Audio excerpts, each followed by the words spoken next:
Hello and welcome back. The topic of this video is how to build systems, not goals. Whether you're trying to fall asleep or driving home from work, it doesn't matter where or how you are, just put on your headphones and benefit from this audiobook video.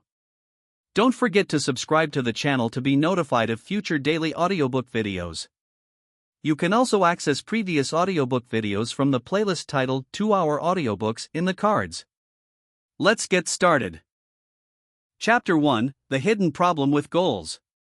There's something we rarely talk about when it comes to goals. We set them with genuine intention. We write them down in fresh notebooks or type them into pristine digital documents. We feel the surge of clarity that comes with naming what we want. And then, somewhere between that initial declaration and the actual achievement, something shifts. The energy fades. The path becomes unclear. What started as inspiration turns into obligation, and eventually, into quiet abandonment. This isn't a story about laziness or lack of discipline. It's about something deeper, something structural in how we've been taught to pursue the things we want in life. Consider for a moment the last significant goal you set for yourself. Maybe it was about your health, your career, a creative project, or a personal transformation. Do you remember the feeling when you first committed to it? There was probably excitement, maybe even a sense of inevitability. This time would be different. This time you had the vision, the plan, the determination. Now think about what happened next. Not in broad strokes, but in the texture of daily experience. How long did that initial energy last? A week? A month? When did the first doubts appear? When did the goal start to feel like something you should do rather than something you wanted to do? This pattern is so common that we've built entire industries around trying to solve it. Motivational speakers promise to reignite your fire.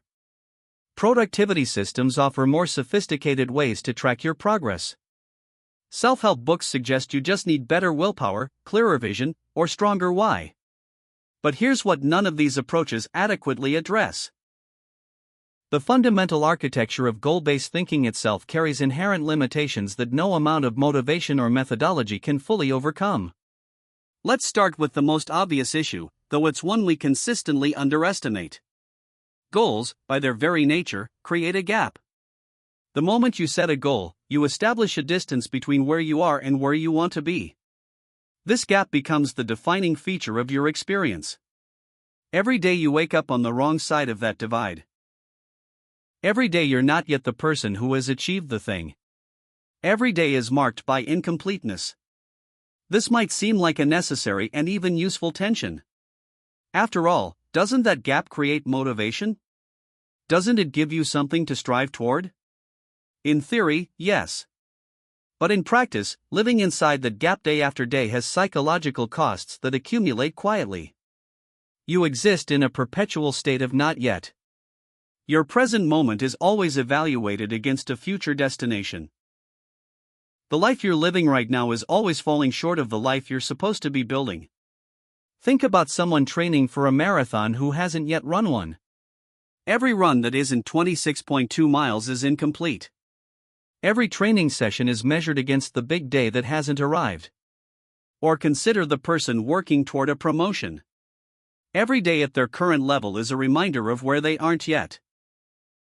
The goal creates a framework where your present reality is constantly insufficient.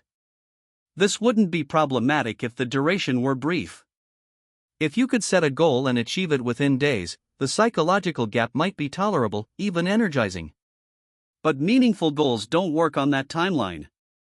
They require weeks, months, sometimes years of sustained effort. That's a long time to live inside a framework of insufficiency. Now layer onto this the nature of motivation itself. We treat motivation as if it's a stable resource, something we can summon and maintain through force of will. We believe that if we just want something badly enough, the motivation will carry us through. But motivation doesn't work that way. It's not a steady state. It's a fluctuating psychological condition influenced by dozens of factors, many of which are outside your control. You've experienced this directly. Some days you wake up energized, ready to tackle your goal with enthusiasm. Other days, the same goal feels like a burden. Same goal, same you, completely different emotional relationship to the work. This variability isn't a character flaw. It's the nature of motivation. It rises and falls like weather patterns, responsive to stress levels, sleep quality, recent setbacks, ambient life circumstances, and countless other variables. When you build your pursuit around motivation, you're constructing your effort on unstable ground. On good days, when motivation is high, you feel capable and committed. You might even wonder why you ever struggled with this goal in the past. But then the inevitable low days arrive. Motivation recedes. And suddenly the entire structure of your pursuit feels questionable. Without that emotional fuel, you're left facing the raw difficulty of the work itself, unadorned by excitement or conviction. This is when most goals begin to erode. Not through a single decisive failure, but through a gradual accumulation of low motivation days where you don't quite do the work, or you do it half-heartedly, or you skip it entirely with a promise to make up for it tomorrow. Each small deviation feels manageable in isolation. But they compound. The gap between where you are and where you wanted to be grows wider instead of narrower. And with that widening gap comes something even more corrosive than lack of progress. The feeling of having failed yourself. Let's be precise about what happens in this moment. You haven't just failed to achieve an external outcome. You failed to be the person you told yourself you would be. The goal was a promise you made, and now you're breaking it. This carries emotional weight far beyond the practical implications of not achieving the thing. It strikes at your sense of self-reliability. If you can't trust yourself to follow through on commitments you genuinely care about, what does that say about you? This is where the real damage occurs. The abandoned goal becomes evidence in a case you're unconsciously building about your own limitations. You tried to change your health habits and couldn't sustain it. You tried to build that business and lost momentum. You tried to develop that skill and gave up halfway. Each abandoned goal adds another data point to a narrative of incapacity. Over time, this narrative hardens. You begin to identify not as someone who struggles with specific goals, but as someone who just isn't good at following through. Period. Notice what's happened here. The goal, which was supposed to be a tool for improvement, has become a source of self-doubt.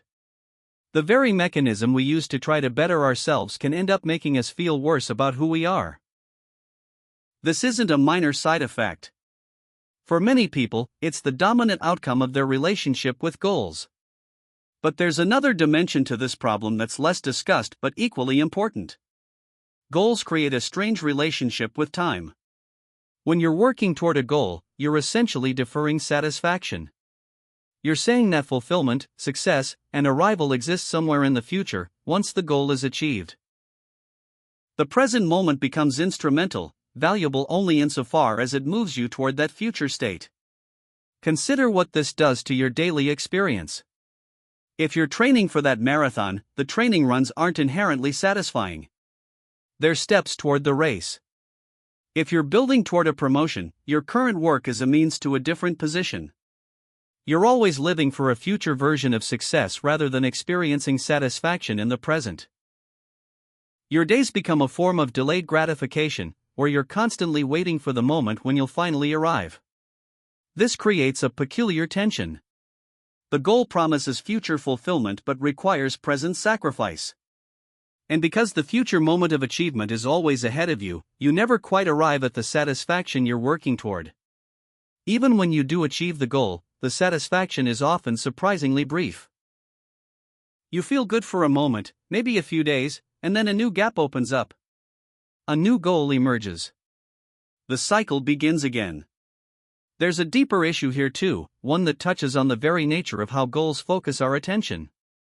When you commit to a specific outcome, you necessarily narrow your field of vision. You develop tunnel vision toward that one destination. This can create intensity of focus, which seems like a good thing.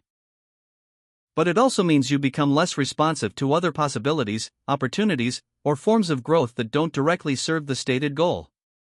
Imagine someone fixated on reaching a specific income level. That goal shapes every decision. career choices, time allocation, skill development, all filtered through the question of whether it moves them toward that number. In the process, they might miss opportunities for work that's more meaningful, relationships that could be enriching, or skills that could open unexpected doors. The goal becomes a lens that makes certain things visible and others invisible. This is particularly problematic because life rarely unfolds in straight lines. The most significant opportunities and transformations often come from unexpected places. But when you're locked onto a specific target, you're less likely to notice or pursue those tangential possibilities. Your goal, meant to organize your efforts, can end up constraining your growth to a predetermined path. There's also the question of what happens when circumstances change but your goal doesn't.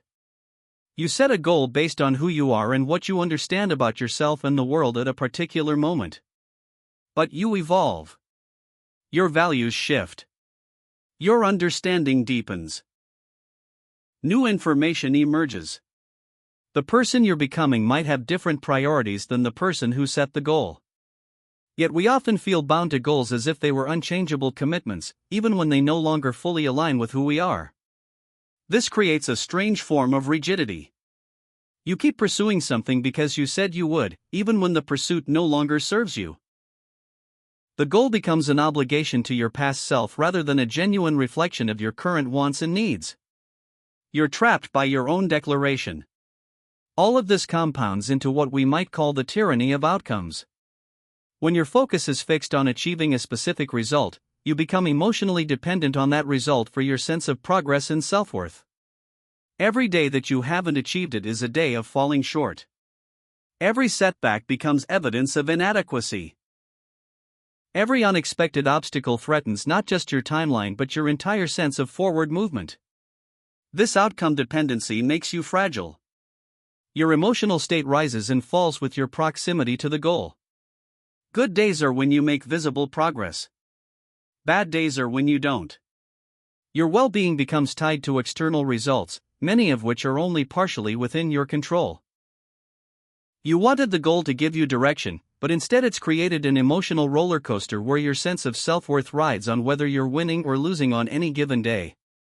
And here's perhaps the most subtle but profound problem with goal-based thinking. It trains you to believe that change happens through declaration and force of will. You decide what you want, you commit to it, you push yourself to do the hard things, and eventually you arrive. This model of change puts tremendous pressure on your capacity for self-discipline and sustained motivation. It makes change feel like a battle against yourself, a constant effort to override your current inclinations in service of a future vision. When this model fails, as it often does, you conclude that you need more discipline, more willpower, more motivation. You double down on the same approach. You try harder. You recommit with greater intensity. But you never question whether the fundamental model itself might be flawed. You never ask whether there might be a different way to pursue change that doesn't require constant acts of self-override. Think about the people you know who've made significant lasting changes in their lives.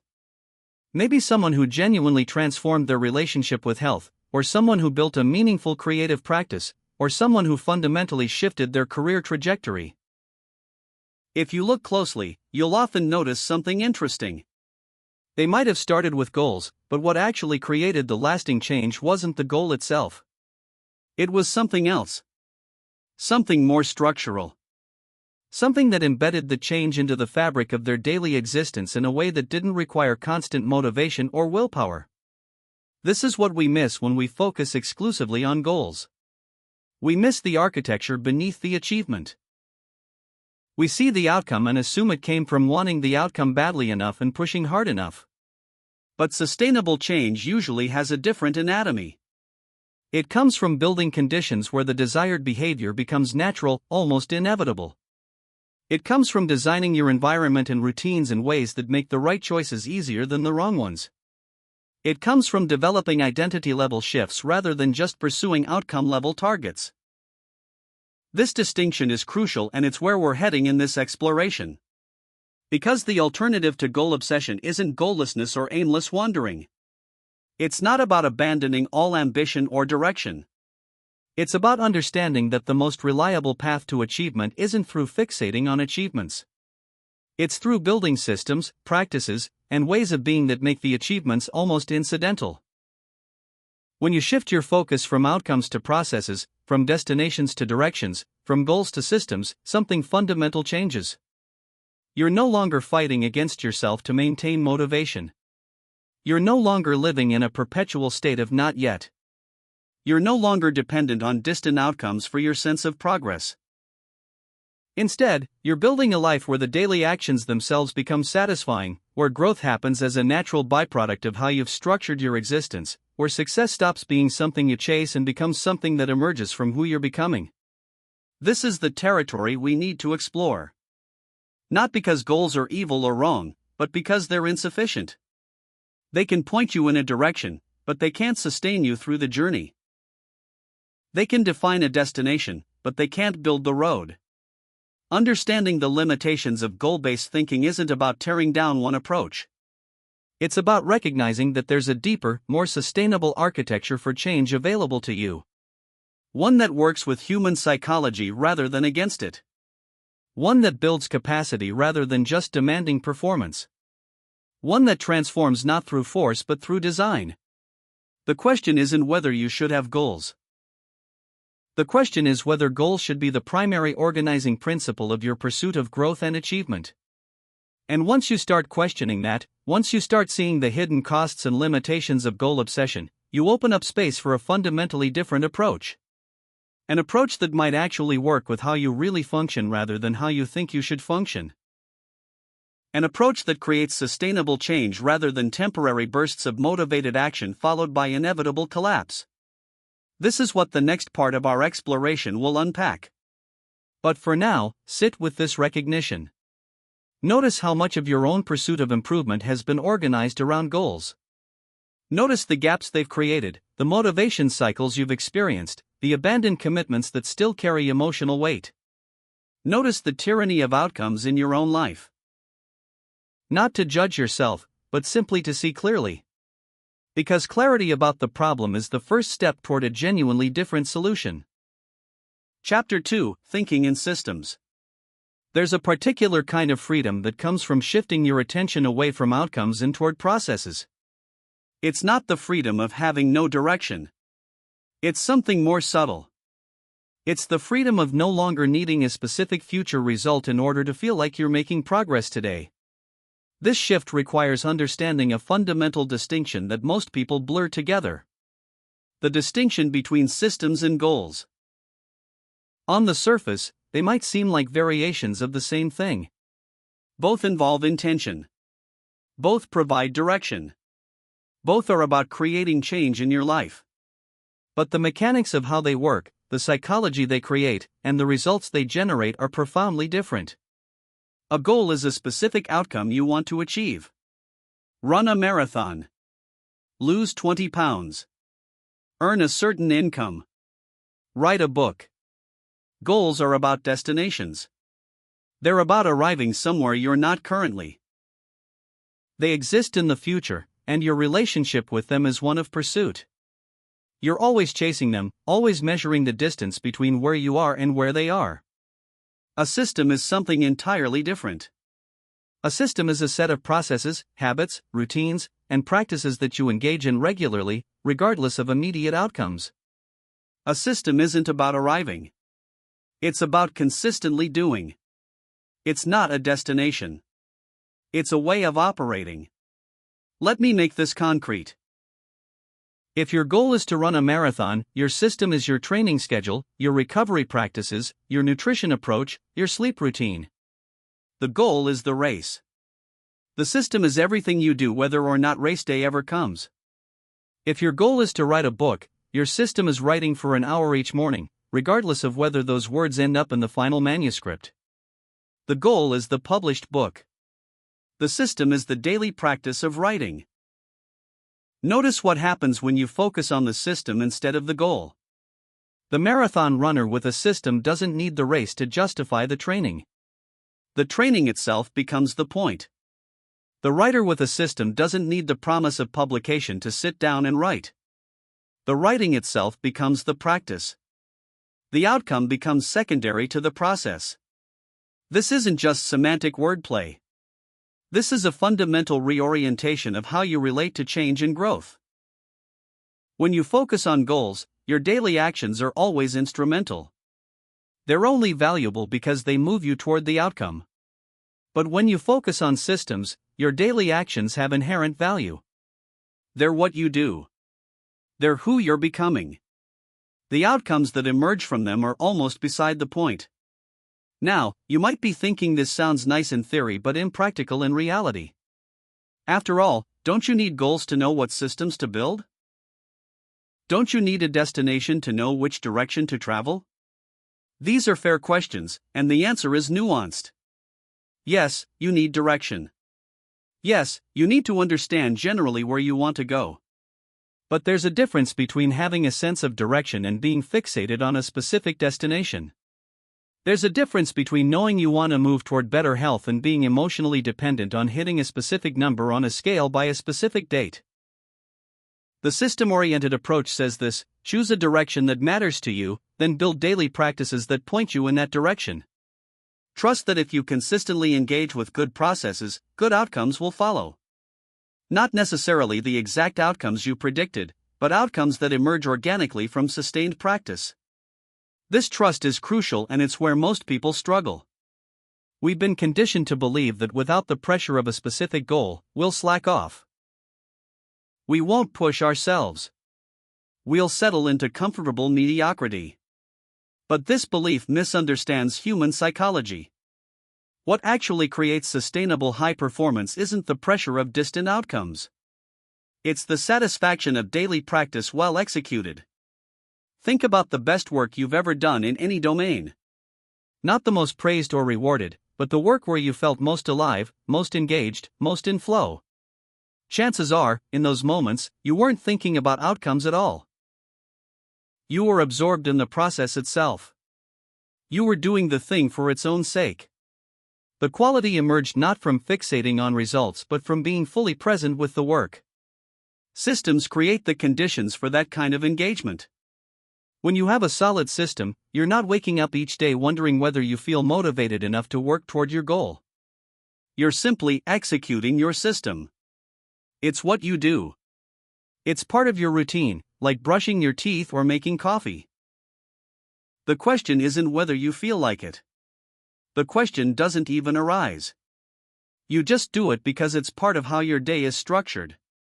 This might sound mechanical, even joyless. But here's what's surprising. Once you're actually engaged in a well-designed system, once you're in the middle of the practice itself, satisfaction emerges. Not the dopamine spike of imagining future success.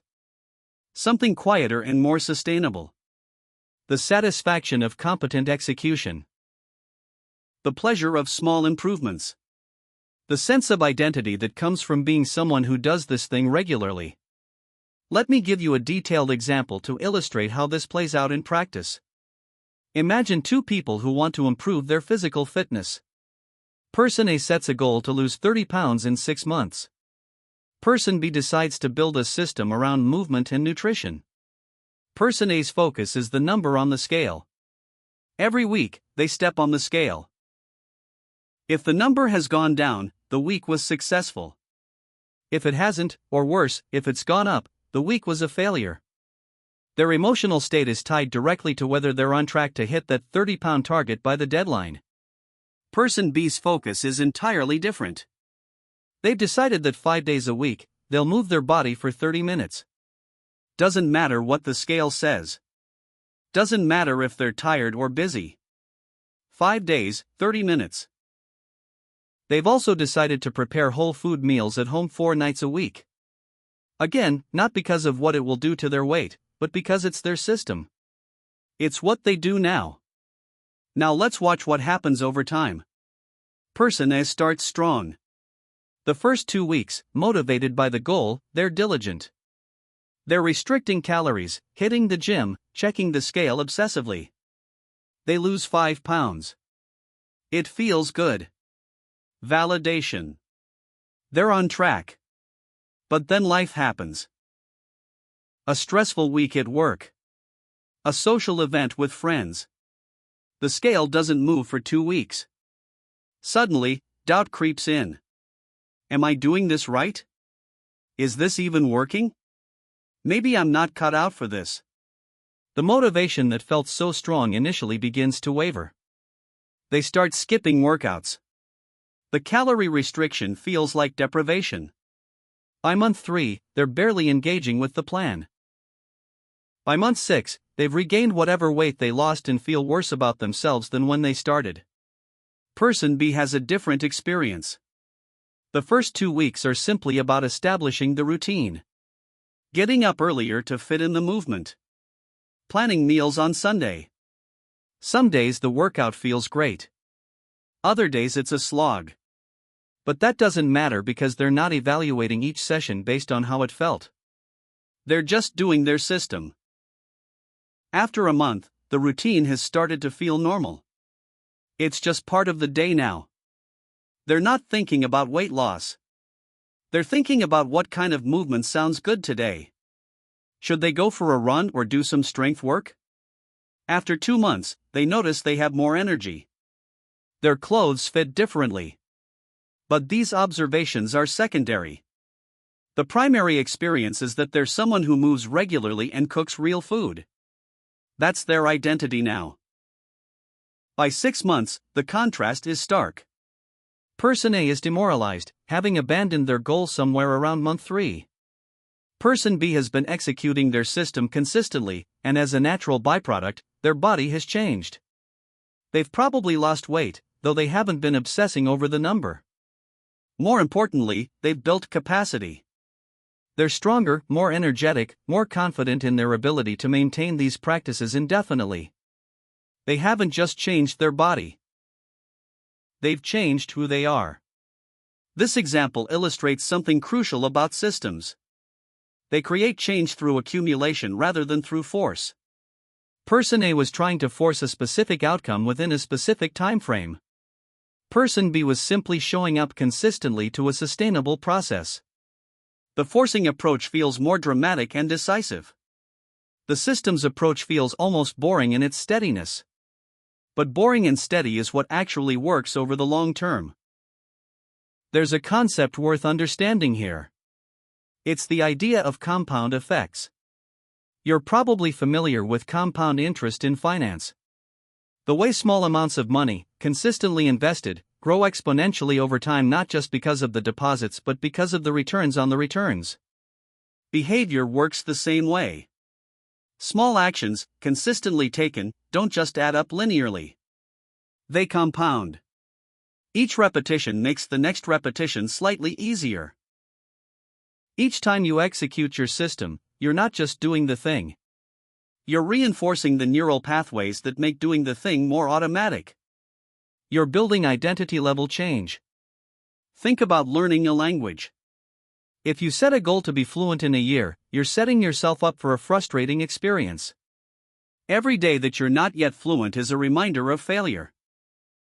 But if you build a system where you engage with the language for 20 minutes every single morning, something different happens. The first week, you're stumbling over basic phrases. The first month, you're still very much a beginner. But by month 3, something has shifted. You're starting to think in the language occasionally. By month 6, you're understanding much more than you realize. By a year, you're not perfectly fluent, but you're competent. And more importantly, you're someone who engages with this language daily. The fluency isn't a destination you arrived at. It's a capacity you've built through consistent practice. This is what systems do. They build capacity. Goals focus on outcomes. Systems focus on becoming the kind of person who produces those outcomes naturally. The distinction is profound. If you want to be a writer, a goal-oriented approach says, write a novel. A systems-oriented approach says, become someone who writes every day. The goal might or might not happen depending on countless variables. But the identity shift, if you maintain the system, is inevitable. Now let's talk about the architecture of effective systems. Because not all routines are created equal. A system isn't just any set of habits. It's a thoughtfully designed set of practices that support each other and move you in your chosen direction.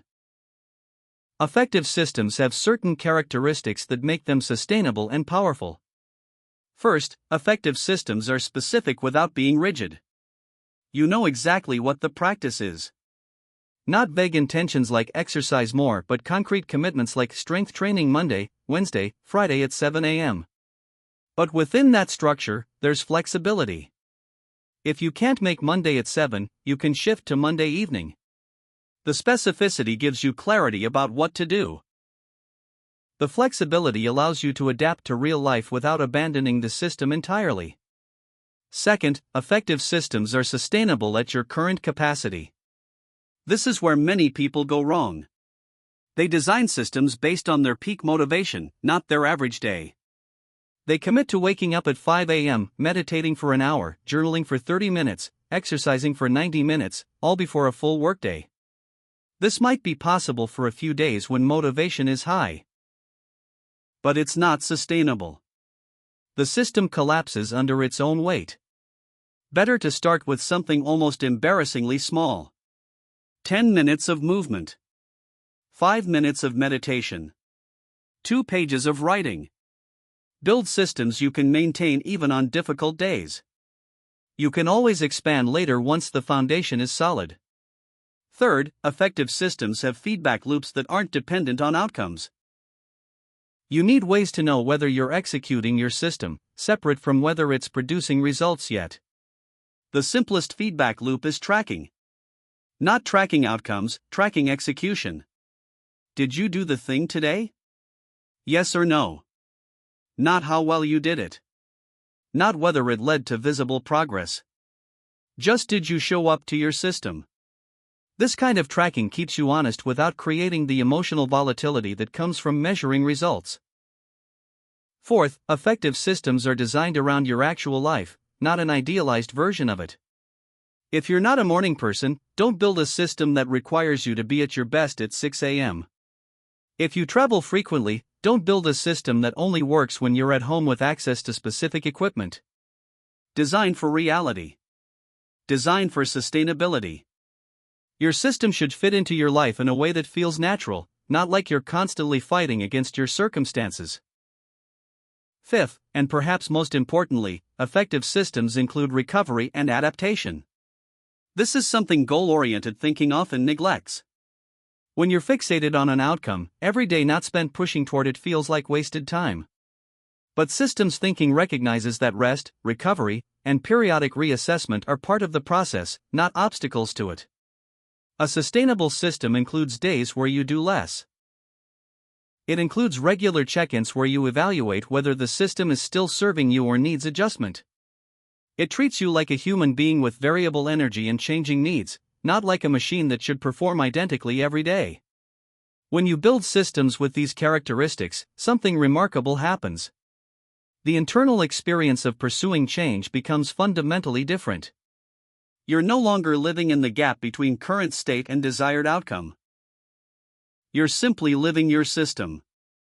Each day, you wake up and engage with your practices. Some days feel better than others, but that's irrelevant. You're not evaluating based on feelings. You're executing based on commitment to the process. This consistency creates something that motivation never can. It creates momentum. Not the motivational speaker kind of momentum that's really just enthusiasm. Real momentum. The kind that comes from repeated action building on itself. After a month of daily practice, it's easier to maintain the practice than to stop it. After 3 months, the practice is woven into your identity. After 6 months, not doing the practice would feel stranger than doing it. Think about brushing your teeth. You don't wake up each morning evaluating whether you feel motivated to brush your teeth. You don't set goals around dental hygiene. You just brush your teeth. It's automatic. It's part of being you. This is what a mature system feels like. The behavior becomes so integrated into your life that it requires essentially no willpower to maintain. This is the invisible infrastructure of achievement that goal-oriented thinking misses entirely. When you see someone who's achieved something impressive, you see the outcome. You see the published book, the successful business, the transformed body, the mastered skill. What you don't see is the years of daily system execution that produced that outcome. You don't see the writer who wrote for an hour every morning for 3 years before the book was published. You don't see the entrepreneur who worked on their business every evening for 2 years before it gained traction. You don't see the person who moved their body consistently for years before the transformation became visible. We make a fundamental attribution error. We attribute the outcome to talent, or luck, or some special quality the person possesses. We miss the system. We miss the unglamorous daily repetition. We miss the fact that the achievement was just the visible tip of an iceberg of consistent practice.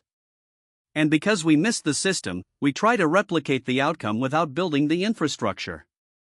We want the results without the process. And then we wonder why our goal-oriented pushing doesn't produce the same results. Here's what's liberating about systems thinking. It removes the mystery from achievement. It's not magic. It's not about having extraordinary willpower or discipline. It's about designing practices you can sustain and then sustaining them long enough for compound effects to work their inevitable magic. Anyone can do this. The question isn't whether you're capable. The question is whether you're willing to shift your focus from chasing outcomes to building processes. This shift requires patience. Systems work slowly. At first, almost imperceptibly. If you're executing a writing system, the first week won't produce a book. The first month might not even produce anything you want to keep. But you're building the capacity. You're becoming a writer. The book will emerge from that identity, but the identity has to come first. If you're executing a fitness system, the first month might not produce dramatic physical changes. But you're building the habit. You're becoming someone who moves regularly. The physical transformation will follow, but the behavioral transformation has to come first. This is where most people give up. They build a system, execute it for a few weeks, don't see dramatic results, and conclude it's not working. They abandon the system and go back to setting goals, trying to force faster outcomes. They never stay with a system long enough to experience the compound effects. They never give themselves the chance to discover that sustainable change happens through quiet consistency, not dramatic effort. If you can resist that urge, if you can commit to a system and trust the process even when immediate results aren't visible, you're positioning yourself for changes that most people never achieve. Not because you're special, but because you're allowing time and consistency to do their work. You're respecting the actual mechanics of how lasting change happens. The beautiful thing about systems is that they work whether you believe in them or not. If you show up to a well-designed practice consistently over time, results will emerge. They might not be the exact results you predicted. They might be better. They might be different. But something will shift. You will develop capacity you didn't have before. You will become someone you weren't before. And that transformation, built gradually through daily practice, is far more stable than any transformation forced through willpower and goal fixation. This is the foundation. Understanding that systems, not goals, are the real drivers of sustainable achievement. Understanding that the daily practices matter more than the distant outcomes. Understanding that you don't need to wait until you achieve something to feel successful.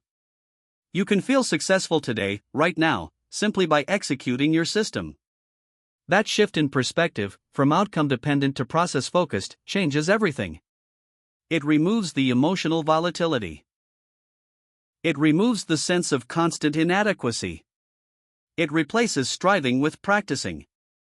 And practicing, it turns out, is a much more pleasant and effective way to spend your days than striving ever was. Chapter 3: The Relationship Between Identity and Systems. There's a particular moment that happens when you've been executing a system for long enough. It's subtle, easy to miss if you're not paying attention. You're going about your day, engaging with your practices, and suddenly you realize something has shifted. You're no longer someone who's trying to write regularly. You're a writer. You're no longer someone attempting to be more active. You're an active person. The behavior has transformed into identity. This transformation is perhaps the most profound aspect of systems thinking, and it's something that goal-oriented approaches fundamentally misunderstand. Goals try to change you from the outside in. They say, achieve this outcome, and then you'll become the kind of person who has achieved it. Systems work from the inside out. They say, become the kind of person who does this thing, and outcomes will follow naturally from that identity. The distinction matters enormously because identity is the deepest level of change. You can white-knuckle your way through temporary behavior change. You can force yourself to do things through sheer willpower for weeks, maybe even months. But unless the change reaches the level of identity, unless you start to see yourself differently, the behaviors will always feel like an imposition. They'll always require effort. They'll always be something you have to make yourself do rather than something that flows naturally from who you are. Think about someone who successfully quits smoking after years of trying. If you talk to them during the first few weeks, they'll tell you how hard it is. They're constantly fighting urges. They're resisting temptation. They're someone who wants a cigarette but is choosing not to have one. This is behavior change through willpower, and it's exhausting. This is profoundly different from how we typically think about identity formation. We tend to believe that you need to become something first, and then the behaviors follow. I need to be confident, then I'll speak up in meetings. I need to be creative, then I'll make art. I need to be disciplined, then I'll maintain good habits. But this gets the causality backward. You don't become something and then do it. You do it, repeatedly, until you become it. Not successful entrepreneur but person who builds and iterates on ideas. The doing identity, not the achieving identity. This distinction is crucial because the achieving identity is fragile and outcome dependent. If you identify as a published author, what happens during the years before you're published? What happens if you never get published? Your identity is contingent on external validation. But if you identify as someone who writes daily, nothing external can threaten that. You are that person as long as you maintain the practice. The identity is within your control. The same pattern applies across any domain. If your identity is person who weighs X pounds, you're dependent on the scale and vulnerable to normal fluctuations. But if your identity is person who takes care of their body through movement and nutrition, you control that entirely through your daily choices. What kind of person do I want to become? What qualities and capacities do I want to embody? When you start from those questions, your focus shifts immediately. Instead of asking, what do I want to have, you're asking, who do I want to be? And that question leads naturally to systems thinking. Because the answer to who do I want to be is always answered through what do I want to do regularly? You become through doing. There's no other path. Let me make this concrete with a detailed example. Imagine someone who wants to become more creative. In a goal-oriented framework, they might set a goal to complete a certain number of paintings, or to have a gallery show, or to sell their art. These are outcomes. They're things that might happen if creativity develops. But they're not creativity itself. And pursuing them directly often creates the opposite of what's intended. The person becomes fixated on the outcome, anxious about whether they're good enough, blocked by perfectionism, unable to create freely because every piece of work is being evaluated against the desired result. Now imagine the same person approaching this through identity and systems. They ask, what does it mean to be a creative person? What do creative people do? The answer isn't have gallery shows. The answer is something like, creative people engage with creative practice regularly. They explore ideas. They make things, many of which won't be good, because making is how you develop creative capacity. They're curious. They notice the world. They play with materials and techniques. From this understanding, a system emerges. Maybe it's 30 minutes every morning working with art materials, with no expectation of creating anything good. Maybe it's keeping a visual journal. Maybe it's taking a different walk each week and photographing things that catch their attention. The specific practices matter less than the principle, they're building daily opportunities to engage with creativity. They're casting votes, through action, for the identity, I am a creative person. What happens over time? The person develops creative capacity. Not through forcing good outcomes, but through regular engagement with the process. Their skills improve because they're practicing consistently. Their artistic voice develops because they're exploring regularly. And yes, eventually they probably create some work they're proud of. They might even have opportunities to share or sell that work. But those outcomes emerge as natural byproducts of the identity they've built through systematic practice. The outcomes aren't the point. The becoming is the point. This approach is fundamentally liberating in a way that goal chasing never is. When your focus is on maintaining identity-affirming practices, you're free from the tyranny of outcomes. You're not constantly evaluating whether you're good enough, whether you're on track, whether you're going to make it. You're simply being who you've decided to be. The practice itself is the success.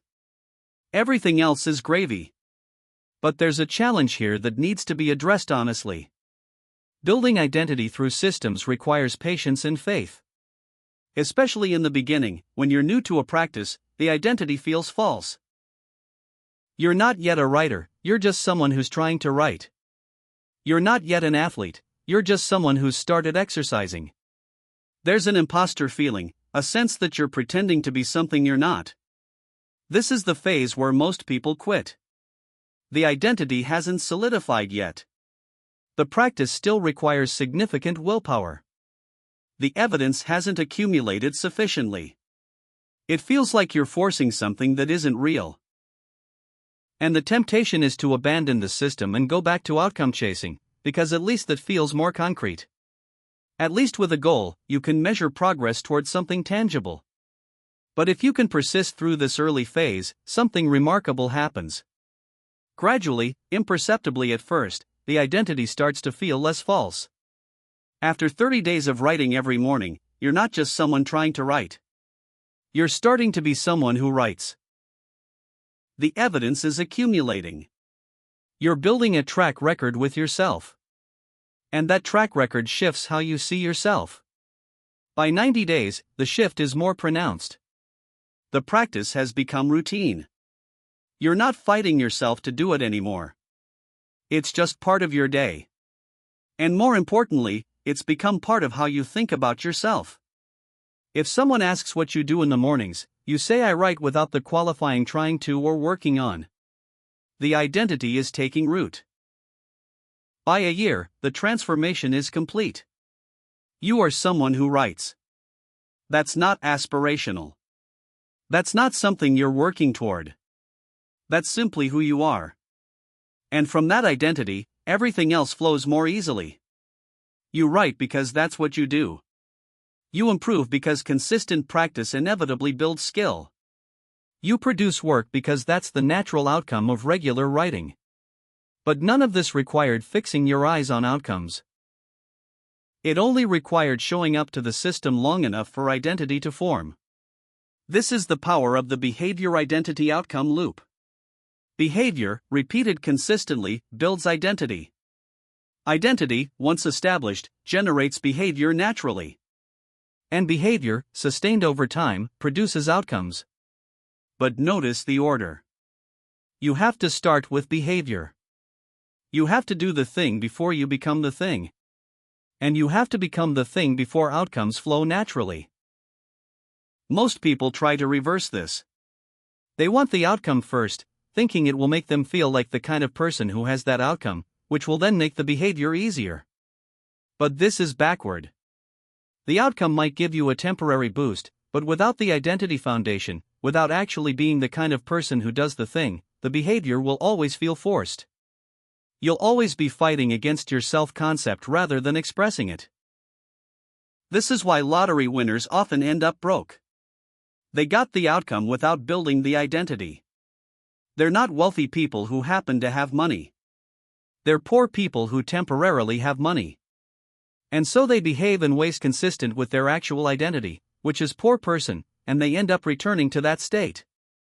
The outcome didn't change their identity, so the outcome couldn't be sustained.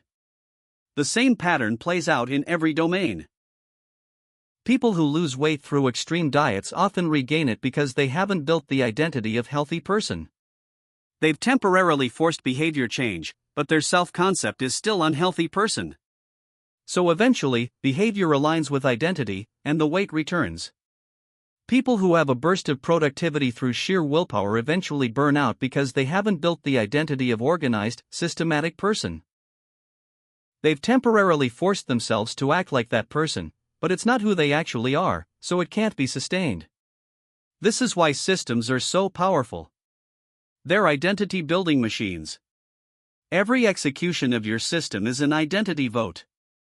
Every time you choose to maintain the practice, even when it's difficult, even when you don't feel like it, even when no one's watching, you're reinforcing who you are.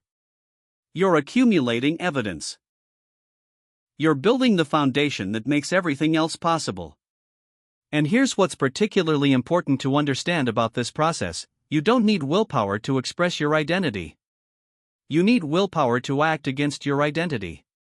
If you see yourself as lazy, it requires willpower to be productive. If you see yourself as undisciplined, it requires willpower to maintain habits. But if you see yourself as someone who does the thing, doing the thing requires no willpower. It's just who you are. This is the deep structure beneath what looks like discipline from the outside. When you see someone maintaining impressive practices day after day, you might think they have extraordinary discipline or willpower. But often what they actually have is strong identity. They're not forcing themselves to do these things. They're simply being themselves.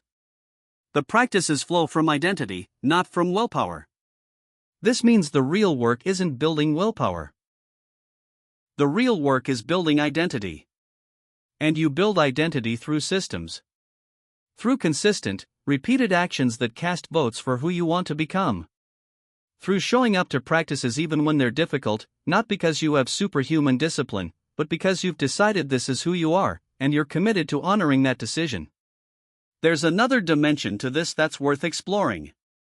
The identity you build through systems doesn't just make the behavior easier.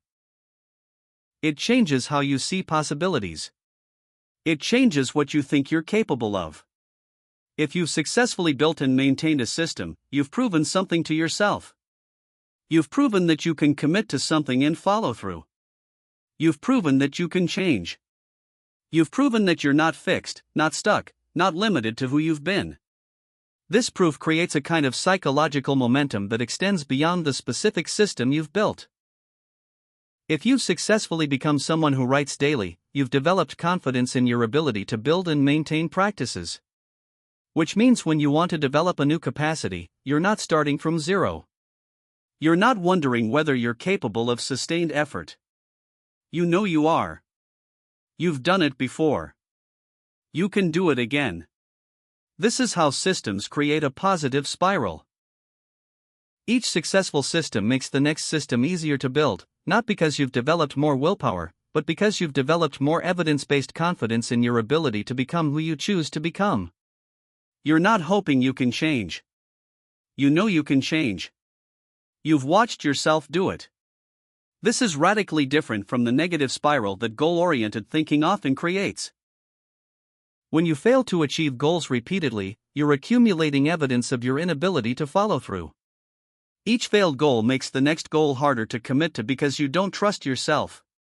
You've seen yourself quit before. Why would this time be different? The negative evidence accumulates, creating a self-concept of someone who doesn't finish things, who lacks discipline, who can't make lasting changes. Systems reverse this.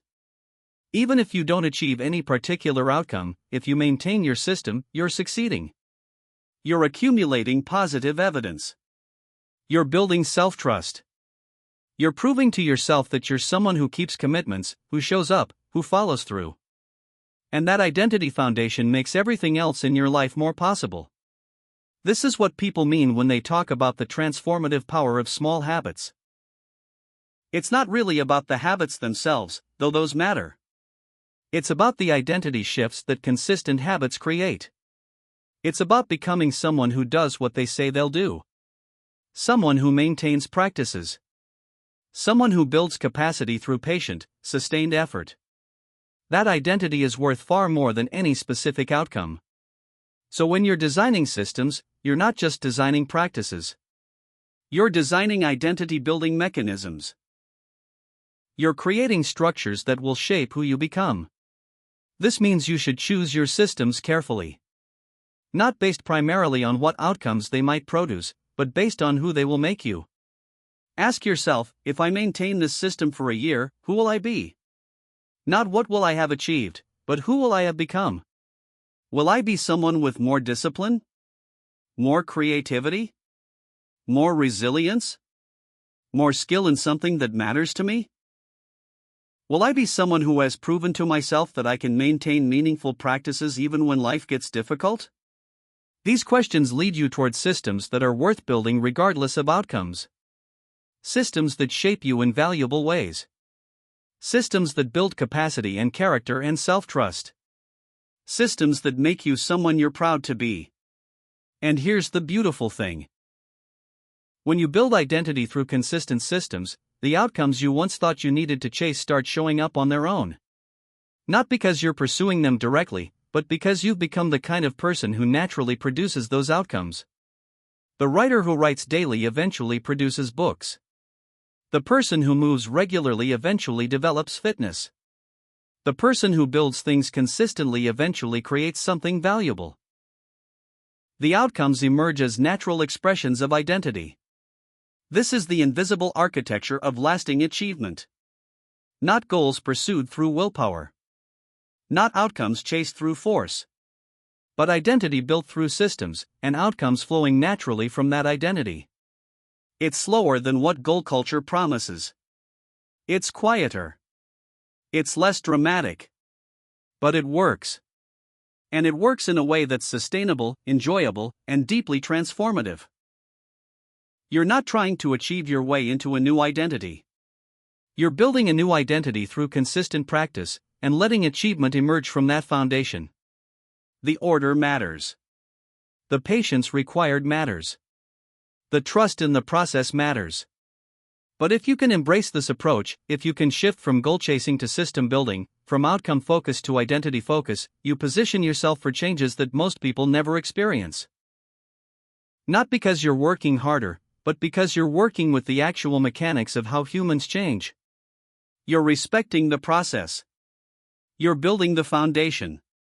You're becoming, through systematic practice, exactly who you want to be. Chapter 4: Building Sustainable Systems. You've probably noticed something by now. The hardest part of any meaningful change isn't the decision to start. It's what happens on day 12, or day 37, or day 94. It's that quiet morning when your alarm goes off and you realize that the excitement has worn off, the novelty has faded, and all that remains is the raw friction between where you are and where you're trying to go. Most advice you'll encounter treats this friction as a character flaw. If you're struggling to maintain momentum, the assumption is that you lack discipline, willpower, or commitment. But that diagnosis misses something fundamental about how human behavior actually works. You are not a motivation machine that occasionally breaks down. You are an organism responding to your environment, following the path of least resistance, conserving energy wherever possible. This isn't weakness. It's design. Understanding this distinction changes everything. Because if the problem isn't your character, then the solution isn't to simply try harder.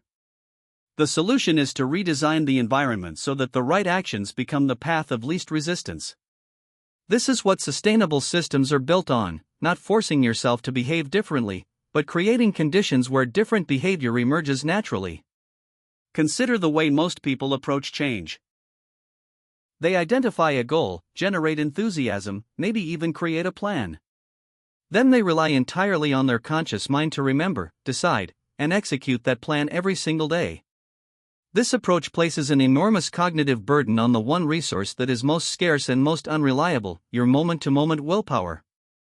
It's like trying to build a house by holding every brick in place with your hands. Technically possible, but the moment you let go, everything collapses. Sustainable systems work differently. They offload the burden of decision-making onto structures that don't require constant conscious effort. They make the desired behavior automatic, or at least so low friction that it happens almost by default. This isn't about becoming a robot or eliminating choice. It's about being strategic with where you spend your limited mental energy. You save your decision-making capacity for the moments that truly matter, and let the system handle everything else.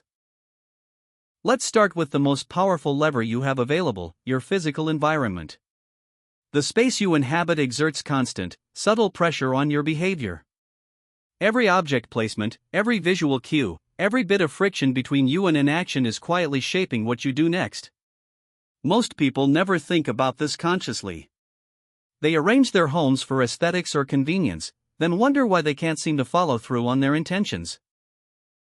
But once you understand environment design, you start to see your surroundings not as a backdrop, but as an active participant in your behavior.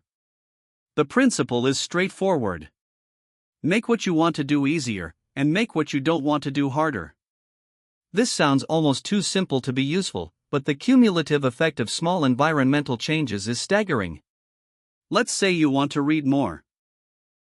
You could rely on remembering to pick up a book each evening, fighting against the gravitational pull of your phone and the couch and the television. Or you could place a book on your pillow each morning when you make your bed. Now when you go to sleep, the book is already in your hand before you've made any decision at all. The environment has quietly nudged you toward the behavior you want. This isn't manipulation. You're not tricking yourself. You're designing around a simple truth: human beings take the path of least resistance. When the book is on your nightstand, there's friction. You have to remember it exists, decide to reach for it, maybe move other objects out of the way. When it's on your pillow, the friction disappears. The action becomes almost automatic. You can still choose not to read, but now that choice requires effort, and the default has shifted in your favor. The same logic applies to everything. If you want to exercise in the morning, sleep in your workout clothes. If you want to eat healthier, place a bowl of fruit at eye level and bury the processed snacks in the back of a high cupboard. If you want to write daily, leave your laptop open to a blank document on your desk. These aren't life-altering interventions. They're tiny environmental adjustments that add up over time, quietly tilting the odds in your direction without requiring heroic levels of willpower. Now, environment design isn't just about physical objects. It also includes the information environment you create for yourself. What you see first thing in the morning, what notifications reach you throughout the day, what content fills your idle moments, all of this shapes your mental state and influences your behavior far more than you probably realize. Most people allow their information environment to be shaped entirely by external forces, by app designers optimizing for engagement, by algorithmic feeds optimized for outrage or distraction. Then they wonder why they feel scattered, reactive, unable to focus on what matters. You can take control here too. Unfollow accounts that leave you feeling worse. Turn off notifications for everything that isn't truly urgent. Delete apps that are designed to be addictive and access them through a web browser instead. That small bit of added friction is often enough to break the compulsive checking habit. Create a morning routine where the first thing you encounter isn't someone else's agenda, but your own. This might mean leaving your phone in another room overnight, or using an alarm clock instead of your phone, or simply opening a specific document or book before checking any messages. The goal is to shape the flow of information so that it supports your intentions rather than derailing them. Another layer of environment design involves the people you surround yourself with. Human beings are social creatures. We unconsciously mirror the behaviors, attitudes, and standards of the people we spend time with. If everyone around you treats distraction as normal, you'll find it much harder to maintain focus. If everyone around you dismisses long-term thinking as impractical, you'll struggle to prioritize it. This isn't about weakness or conformity. It's about the quiet, constant influence of social norms. You don't need to cut people out of your life, but you do need to be intentional about who you spend your time with and what behaviors get reinforced in those interactions. Seek out people who are building the kinds of systems you want to build. Join communities where the default behavior aligns with your intentions. This doesn't mean surrounding yourself with people who are exactly like you. It means finding environments where the behaviors you want to cultivate are treated as normal, where you don't have to constantly justify or defend your priorities. Now let's talk about friction, because this is where most systems break down. Friction is any obstacle between intention and action. It can be physical, like having to search for your running shoes before a workout. It can be cognitive, like having to decide what to work on each time you sit down at your desk. It can be emotional, like the discomfort of starting a task you've been avoiding. Every bit of friction increases the likelihood that you'll give up, procrastinate, or choose an easier alternative. And friction accumulates. One small obstacle might be manageable, but 3 or 4 stacked together become nearly insurmountable. The goal isn't to eliminate all friction. Some friction is necessary and even beneficial. But you want to be deliberate about where it exists. Remove friction from the behaviors you want to encourage, and add friction to the behaviors you want to discourage. This is the core of what's often called choice architecture. You're not eliminating choice, but you're shaping the landscape of options so that the right choice is the easiest one. Let's say you want to stop mindlessly checking social media. You could try to rely on willpower alone, telling yourself each time that you won't open the app. But that requires a decision every single time, and eventually, in a moment of boredom or stress, you'll open it without thinking. Instead, add friction. Delete the app from your phone, so you have to reinstall it each time you want to check. Log out after every session, so you have to enter your password each time. Move the app to a folder on the last screen of your phone, so it takes several swipes to find it. Each layer of friction gives you a moment to pause, to realize what you're doing, to make a conscious choice rather than acting on autopilot. Often, that's enough to break the habit. On the other side, remove friction from the behaviors you want to encourage. If you want to cook more meals at home, prep ingredients in advance so that cooking becomes faster and easier than ordering takeout. If you want to practice an instrument, leave it out on a stand rather than in a case. If you want to meditate daily, set up a dedicated space with a cushion already in place. The goal is to make the desired action so easy that it feels harder not to do it. This principle of friction reduction also applies to decision-making itself. Every decision you have to make, no matter how small, consumes mental energy. Should I work on Project A or Project B? Should I go to the gym now or later? Should I cook dinner or order in? These micro-decisions accumulate throughout the day, slowly draining your capacity for focus and self-control. This is why people often make poor choices in the evening, not because they lack discipline, but because they've exhausted their decision-making capacity on 1,000 small choices earlier in the day. Sustainable systems minimize the number of decisions you have to make. They turn repeating actions into routines, so you don't have to decide each time. They create default options, so you only have to decide when you want to deviate from the norm. They batch decisions together, so you make them once and then execute repeatedly without further thought. For example, instead of deciding what to eat for breakfast every morning, choose a default breakfast and eat it every day.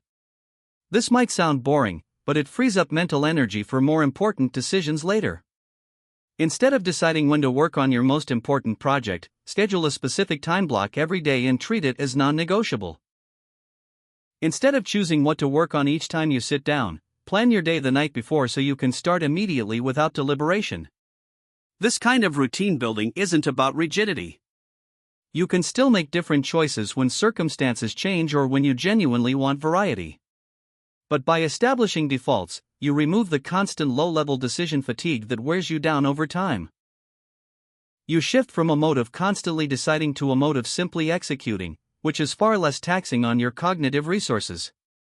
Now, here's where most people misunderstand what it means to build a sustainable system. They think the goal is to create a perfect routine that they'll follow flawlessly forever. But that's not how systems work in practice. Life is unpredictable. Circumstances change. You get sick, you travel, unexpected responsibilities emerge. A system that only works under ideal conditions isn't a system at all, it's a fragile structure waiting to collapse at the first sign of disruption. Sustainable systems are built for resilience, not perfection.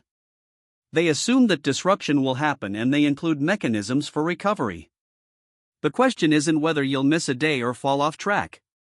The question is, what happens next? Do you have a clear path back to the routine, or does one missed day spiral into a week, then a month, then complete abandonment? This is where the concept of minimum viable versions becomes crucial. For any behavior you're trying to sustain, define a scaled-down version that you can do even on your worst days. If your standard workout is an hour at the gym, your minimum viable version might be 10 minutes of movement at home. If your standard writing practice is 1,000 words, your minimum viable version might be a single paragraph. If your standard meditation is 20 minutes, your minimum viable version might be 3 conscious breaths. The point of the minimum viable version isn't to replace your standard practice. It's to maintain continuity when circumstances make the full version impossible.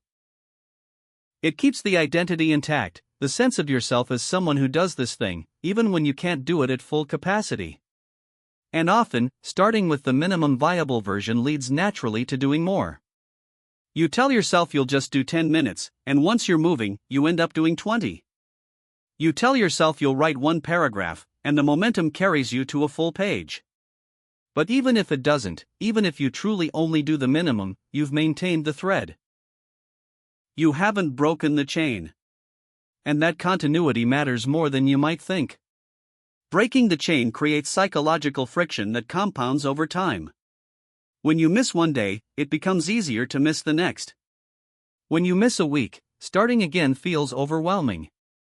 The longer the gap, the more mental energy it takes to restart. But if you maintain continuity, even in a minimal form, there's no gap to bridge. You're already in motion. The system hasn't stopped. It's just running at lower capacity temporarily, which is perfectly fine. This brings us to one of the most overlooked aspects of sustainable systems, the role of mental load. You have a limited amount of cognitive bandwidth available at any given time. Some of it is consumed by the tasks you're actively working on. But a surprising amount is consumed by background processes, things you need to remember, decisions you haven't made yet, tasks you know you should do but haven't started, commitments you've made but haven't scheduled. All of this creates mental load, a constant low-level drain on your attention and energy. One of the greatest benefits of a well-designed system is that it reduces mental load dramatically. When you have clear routines, you don't have to remember what comes next. When you have default options, you don't have to deliberate over small choices. When you have a trusted external system for tracking commitments, you don't have to hold everything in your head. You free up cognitive bandwidth that can be redirected toward creative work, complex problem solving, or simply being present in the moment. This is why capturing systems are so valuable. A capturing system is any method you use to externalize information that would otherwise occupy mental space.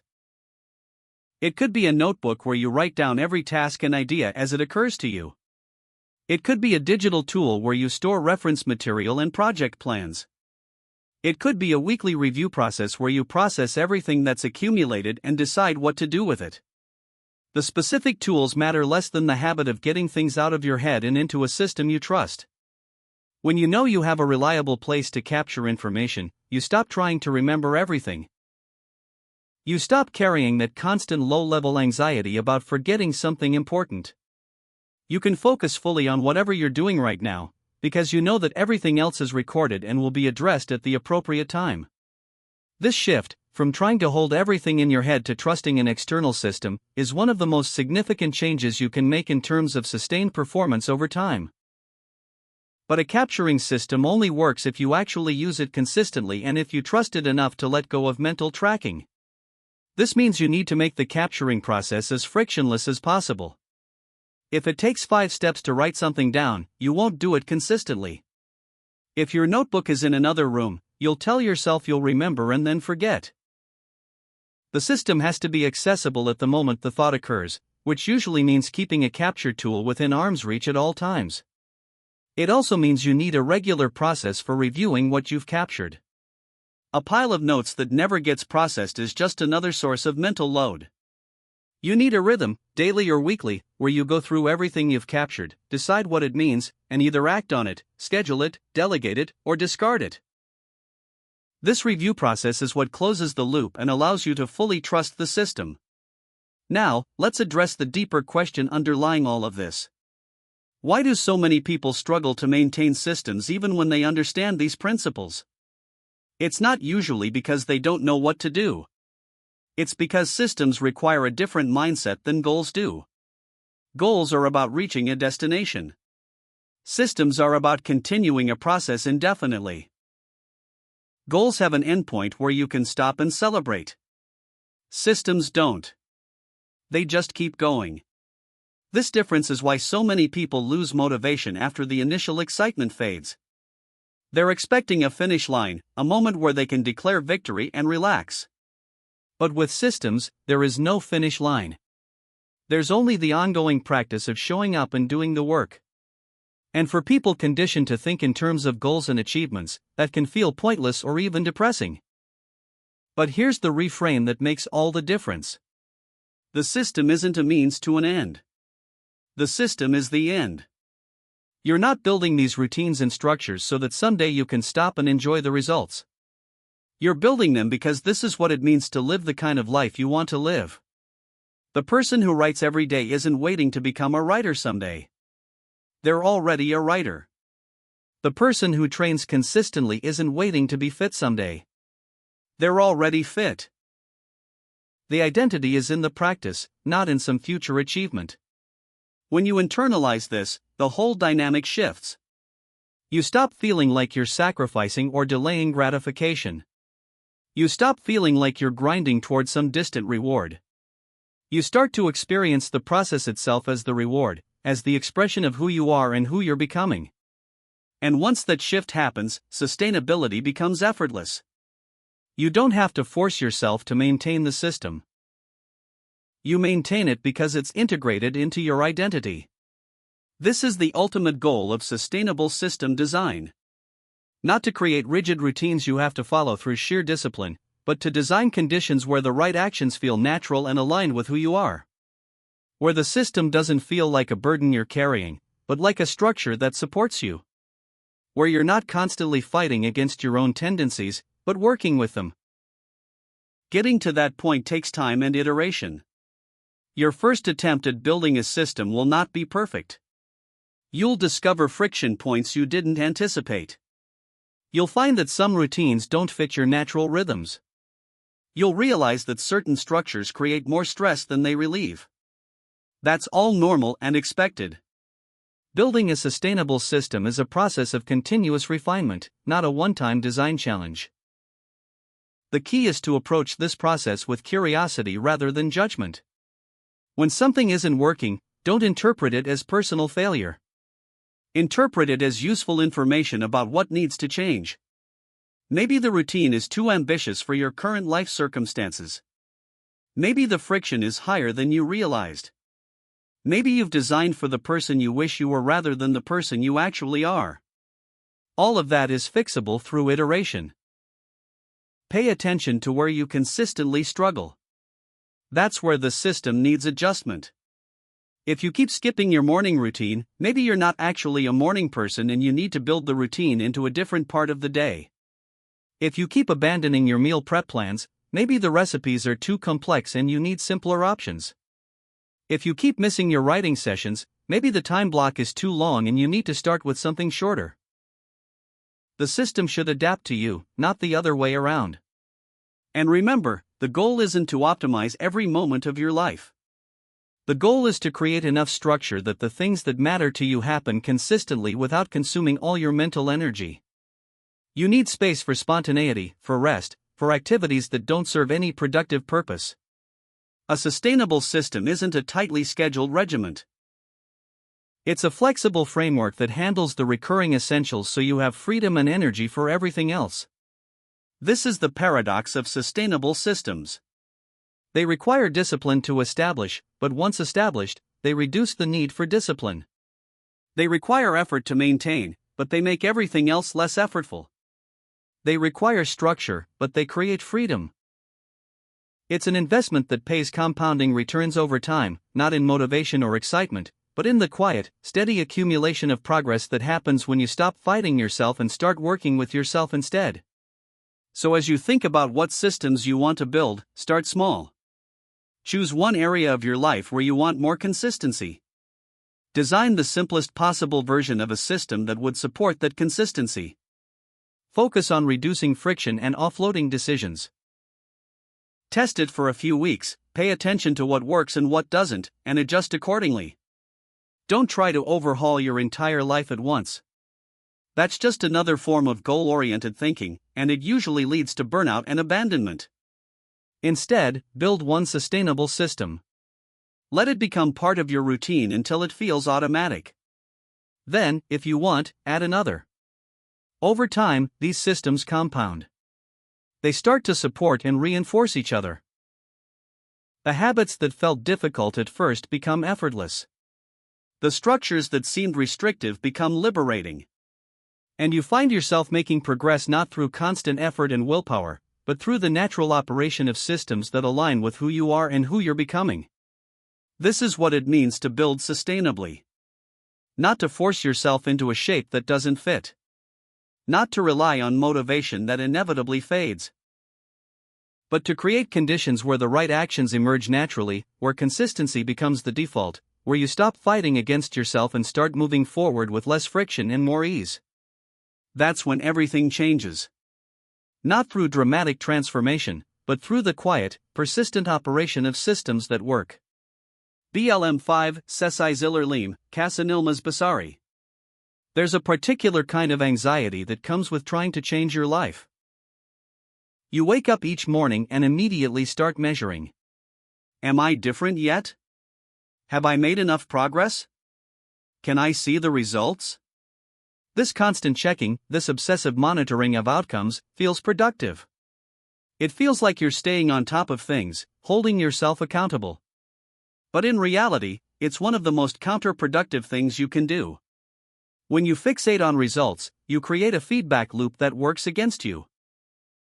Every time you check and don't see dramatic change, you experience a small disappointment. That disappointment accumulates.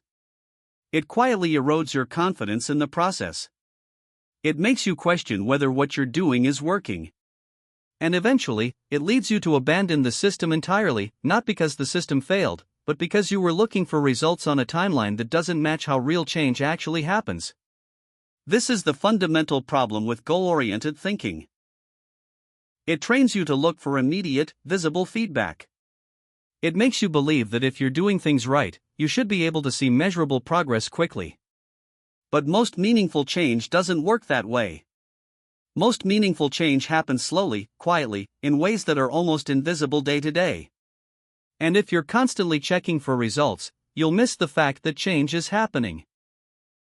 You'll interpret the absence of dramatic transformation as evidence of failure, when in reality, you're right on track. Let me give you a clear example of how this plays out. Imagine you decide to start exercising consistently. You build a system, you reduce friction, you show up every day. After a week, you check your progress. You step on the scale, you look in the mirror, you measure your strength. And what do you see? Almost nothing. Maybe you've lost half a pound. Maybe you feel slightly less tired. But there's no dramatic transformation. Your body looks essentially the same. Your fitness level is marginally different at best. This is the moment where most people falter. They interpret this lack of visible progress as evidence that the system isn't working. They start questioning their approach. Should they be doing different exercises? Should they be following a different diet? Should they be training harder or longer? This questioning creates doubt, and doubt creates inconsistency, and inconsistency destroys the system before it ever has a chance to work. But here's what's actually happening in that first week. Your body is adapting at a cellular level. Your muscles are beginning to develop more mitochondria. Your cardiovascular system is starting to become more efficient. Your nervous system is learning to recruit muscle fibers more effectively. Your hormones are beginning to shift. Your sleep quality is improving. Your insulin sensitivity is changing. None of this is visible in the mirror or on the scale, but all of it is real progress. All of it is building the foundation for the visible changes that will come later, if you stay consistent. This pattern repeats across every domain of meaningful change. When you start writing every day, the first 100 pages you produce might be mediocre. But you're developing the neural pathways that make writing easier. You're building the capacity to sit with discomfort. You're learning to access ideas more quickly. You're developing a feel for language and rhythm. None of this shows up in the quality of what you're producing today, but all of it is preparing you to produce better work tomorrow. When you start meditating, the first few weeks might feel like you're accomplishing nothing. Your mind still races. You still feel restless. You still struggle to focus. But beneath the surface, you're gradually strengthening your capacity for awareness. You're learning to notice thoughts without being carried away by them.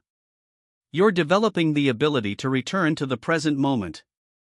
These skills compound slowly, and then one day, you realize that you're handling stress differently, that you're less reactive, that you have more space between stimulus and response. The change was happening all along. You just couldn't see it yet. This is what silent progress looks like. It's the accumulation of small improvements that are individually imperceptible but cumulatively transformative. It's the daily repetition of actions that seem to produce no immediate result but that are quietly building capacity, deepening skill, reinforcing identity. And the only way to access this kind of progress is to stop checking for it. To trust the process instead of demanding proof. To show up consistently without needing to see evidence that it's working. This requires a fundamental shift in how you relate to time. Most people operate on what you might call outcome time. They think in terms of deadlines, milestones, target dates. They ask how long it will take to achieve a specific result.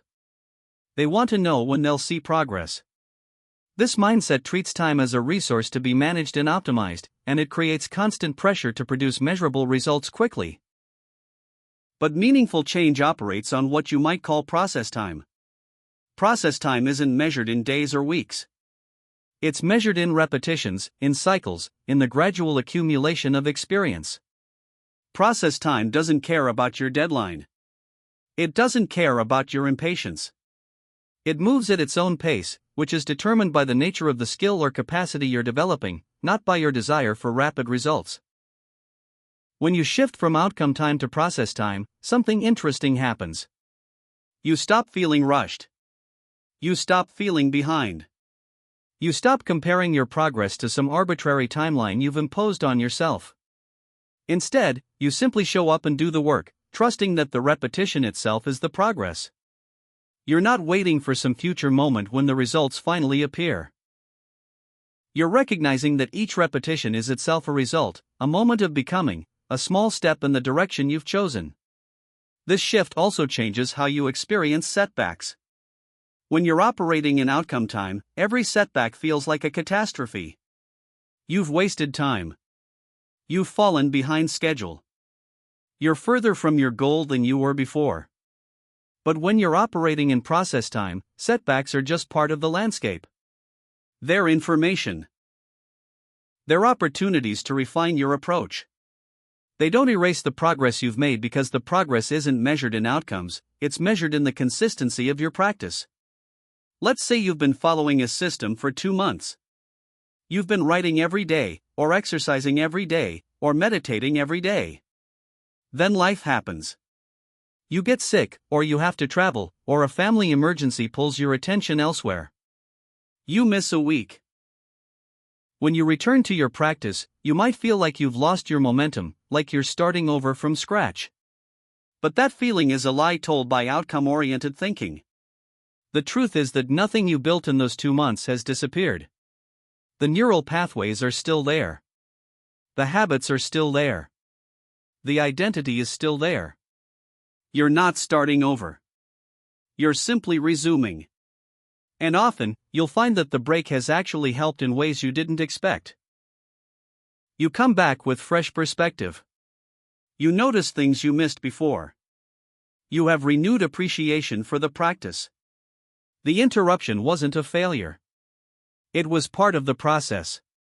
This is why consistency matters more than perfection. Consistency means you keep showing up, even when you don't feel like it, even when you can't see results, even after interruptions and setbacks.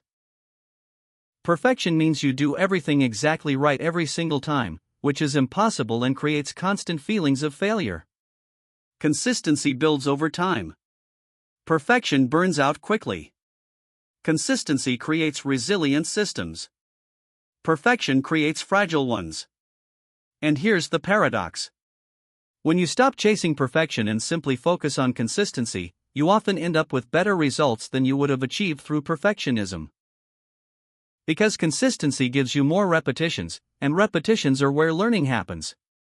A mediocre workout that happens 5 times a week will produce better results than a perfect workout that happens once a week. A decent meal that you eat regularly will have more impact on your health than an optimal meal you eat occasionally. An average writing session that happens daily will develop your skills faster than an exceptional writing session that happens monthly. This is hard to accept because we're conditioned to value excellence. We're taught to aim high, to push ourselves, to never settle for less than our best. And there's nothing wrong with excellence as an aspiration. But when the pursuit of excellence prevents you from showing up consistently, it becomes counterproductive. Better to show up and do something adequate than to skip the session because you can't do it perfectly. Better to maintain the system at reduced capacity than to abandon it because you can't maintain it at full capacity.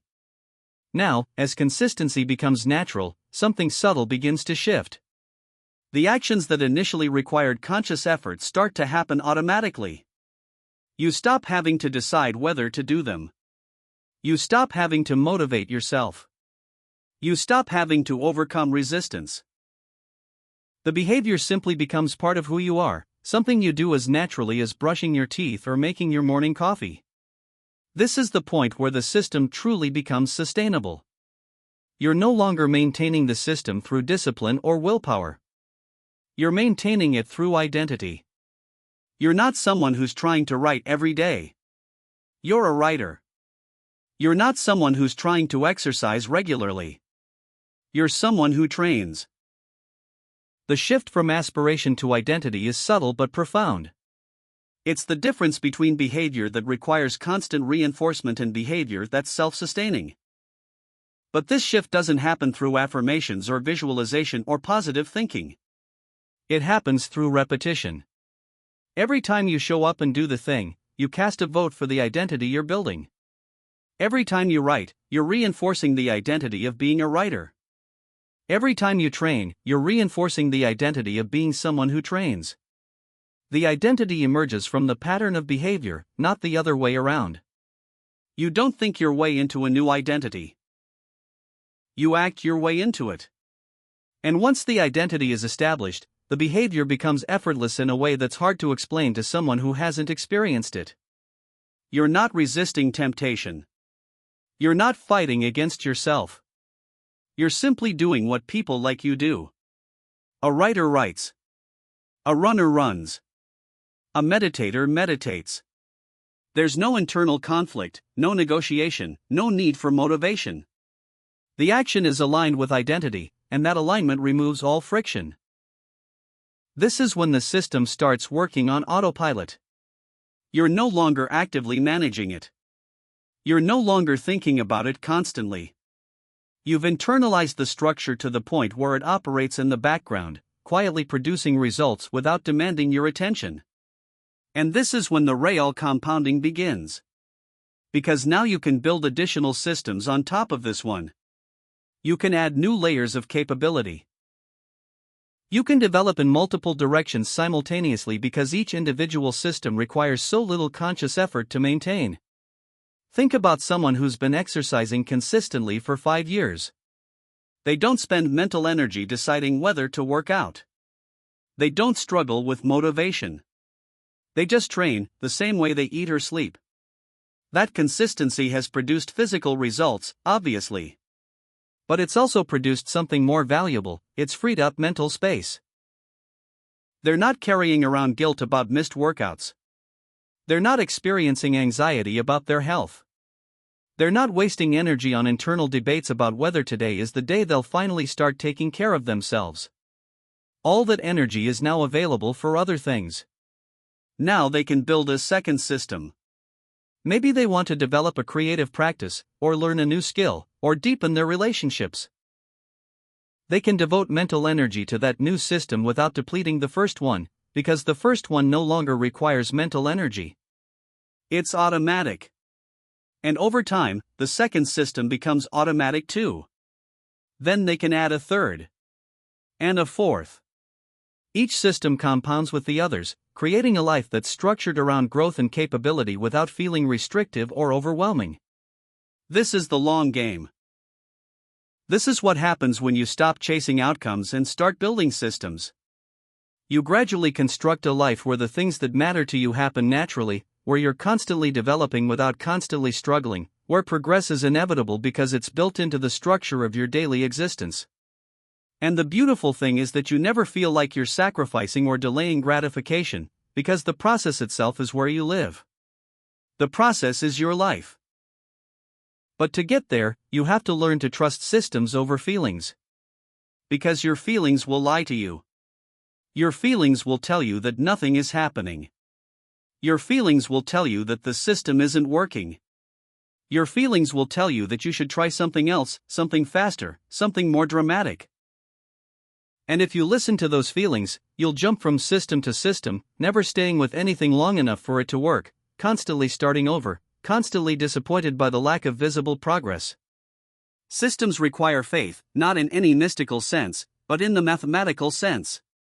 Faith that consistent small actions compound into significant results. Faith that invisible progress is still progress.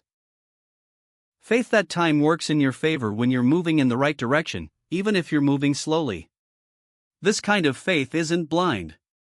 It's based on understanding how learning works, how habits form, how skills develop. It's based on recognizing that you've probably experienced this before in some area of your life, where something that was once difficult became easy through nothing more than repetition. You didn't learn to walk through dramatic breakthroughs. You learned through thousands of small attempts, most of which ended in failure. But you kept trying, not because you had strong willpower, but because you didn't yet have the concept that you might fail. You just kept practicing, kept falling, kept getting back up. And eventually, without any single moment of transformation, you could walk. The same process applies to everything else you want to develop. The only difference is that now you have the capacity to give up, to get impatient, to decide it's not working. But the underlying mechanism hasn't changed. Repetition still works. Consistency still works. Time still works. So the question becomes, how do you maintain faith in the system when you can't see results? How do you keep showing up when the visible feedback isn't there yet? The answer is that you shift your focus from lagging indicators to leading indicators. Lagging indicators are the outcomes, the final results, the things you're ultimately trying to achieve. Leading indicators are the actions themselves, the behaviors that will eventually produce those outcomes. When you focus on leading indicators, you get immediate feedback. Did you show up today? Yes or no? Did you follow the system? Yes or no? These are binary questions with clear answers, and they give you a sense of progress every single day. You're not waiting for some future moment when you can finally declare success. You're experiencing success in real time, not because you've achieved the outcome, but because you're executing the process. And that daily sense of progress, even though it's not tied to outcomes, is enough to sustain motivation. This is why tracking the process is more useful than tracking results. When you track results, you're measuring something that changes slowly and unpredictably. You'll have stretches where results plateau or even regress, and that creates discouragement. But when you track the process, you're measuring something that's entirely within your control. You can have a perfect process day even when results aren't visible. You can maintain a sense of progress even during plateaus. And over time, as you accumulate days of consistent process, the results take care of themselves. Some people find it helpful to maintain a simple streak tracker. A calendar where you mark off each day you executed the system. The goal isn't to never break the streak. Remember, perfectionism is counterproductive. The goal is simply to see the accumulation of consistent action over time. To visually represent the work you're putting in, even when you can't yet see the results it's producing. This isn't about gamification or artificial motivation. It's about making the invisible visible, giving yourself tangible evidence that progress is happening even when it doesn't feel like it. But even with leading indicators, even with tracking, there will be moments of doubt. There will be days when you question whether any of this matters, whether you're just going through motions, whether you should give up and try something else. These moments are normal. They're part of the process. And the way you handle them determines whether the system survives or collapses. When doubt arises, the instinct is to analyze. To question the system, to look for what's wrong, to consider alternatives. But analysis in moments of doubt is almost always counterproductive because you're analyzing from a distorted emotional state. When you're feeling discouraged, everything looks worse than it is. The system that was working yesterday suddenly seems flawed. The progress you made last month suddenly seems insignificant. You're not seeing clearly. You're seeing through the lens of temporary emotional discomfort. The better approach is to simply notice the doubt without acting on it. To recognize it as a feeling that will pass, not as accurate information about reality. You acknowledge that you're feeling discouraged, that you're questioning the process, that you're not seeing the progress you want. And then you show up anyway. You do the work anyway. You execute the system anyway. Not because you suddenly feel motivated, but because you've decided that your actions won't be dictated by your feelings. This is the essence of discipline, but not in the way most people think about it. Discipline isn't about forcing yourself to do things you hate. Discipline is about maintaining consistency in the face of emotional turbulence. It's about recognizing that feelings fluctuate constantly and that if you only act when you feel like it, you'll never build anything substantial. It's about developing the capacity to keep the system running regardless of your internal state. And here's what you discover when you do this. The feelings change, but the system remains. You have a day where you feel completely unmotivated, but you show up anyway. And by the end of the session, something has shifted. Maybe you don't feel great, but you feel better than you did. Maybe you're still not seeing results, but you feel satisfied that you kept the commitment. Maybe nothing changed at all, but tomorrow you wake up and the doubt has lifted. The feelings were temporary. The system is permanent. Over time, as you accumulate evidence that you can maintain the system regardless of how you feel, you develop trust in yourself. Not confidence in the outcome, but trust in your ability to keep going. This trust is more valuable than confidence because it's not dependent on external validation. You're not trusting that everything will work out perfectly. You're trusting that you'll keep showing up regardless of how it works out. And that's the foundation of everything. This trust becomes especially important during plateaus, because plateaus are inevitable in any meaningful pursuit. You'll make progress for a while, and then progress will stall. You'll practice consistently without seeing improvement. You'll put in the work without getting results. This plateau phase is where most people quit, because it feels like you've stopped progressing, like you've hit your limit, like continued effort is pointless. But plateaus aren't indicators of stagnation. They're indicators of consolidation. Your system, whether it's your nervous system learning a skill or your body adapting to training or your mind developing a capacity, needs time to integrate what you've been practicing. The plateau is when invisible progress is happening at the deepest level. You're not getting worse. You're not staying the same. You're building the foundation for the next level of capability. And the only way to access that next level is to keep practicing through the plateau. Almost always, the plateau breaks. You keep showing up, keep doing the work, keep maintaining consistency even though nothing seems to be changing. And then one day, suddenly, everything clicks. You have a breakthrough. Skills that were difficult become easy. Progress that was invisible becomes obvious. The system that felt like it wasn't working reveals that it was working all along, just beneath the surface where you couldn't see it yet. But you can only experience that breakthrough if you make it through the plateau. And the only way to make it through the plateau is to stop evaluating progress during the plateau. To accept that you're in a phase where visible progress isn't the point. To trust that the consistency itself is sufficient, that the repetition itself is valuable, that showing up is its own form of success regardless of what results you can or can't see. This is silent progress. Progress that doesn't announce itself.